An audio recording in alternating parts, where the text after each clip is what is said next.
Hello friends, আজকে আমি বানাবো ট্যাংরা মাছ দিয়ে বেগুন দিয়ে হালকা পাতলা ঝোল। তাই অল্প করে একটু ট্যাংরা মাছ নিয়ে নিয়েছি, লবণ হলুদ মাখিয়ে নিচ্ছি।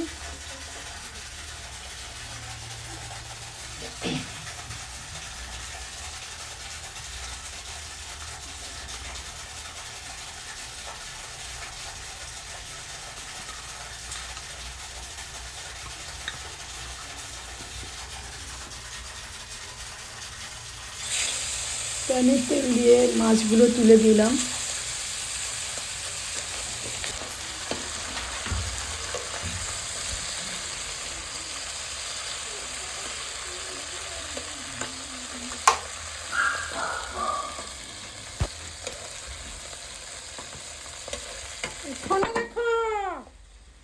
মাছগুলো ভাজা হয়ে গেছে।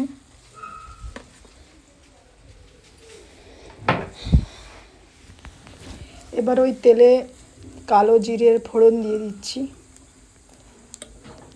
দিয়ে দিচ্ছি কেটে রাখা কাঁচা লঙ্কা কুচি,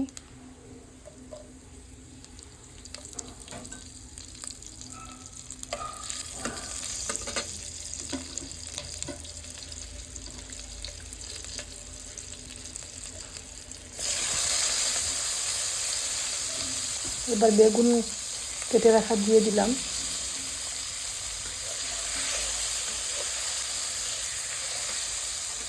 এবার একটু কষিয়ে নিচ্ছি ভালো করে।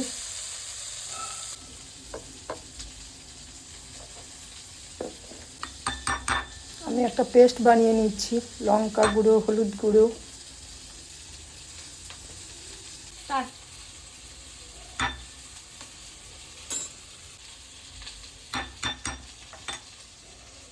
ধনে গুঁড়ো, আদা বাটা,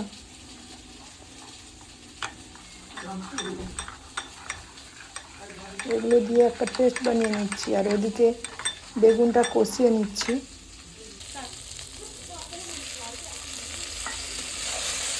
কেটে রাখা টমেটো কুচি দিয়ে দিলাম।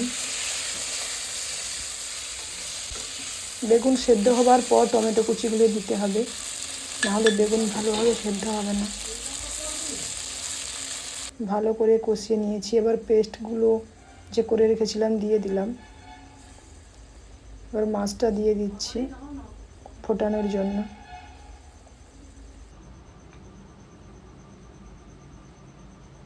ধনেপাতা কুচি দিয়ে দিয়েছি। বেগুন দিয়ে ট্যাংরা মাছ দিয়ে পাতলা ঝোল আমার রেডি হয়ে গেছে।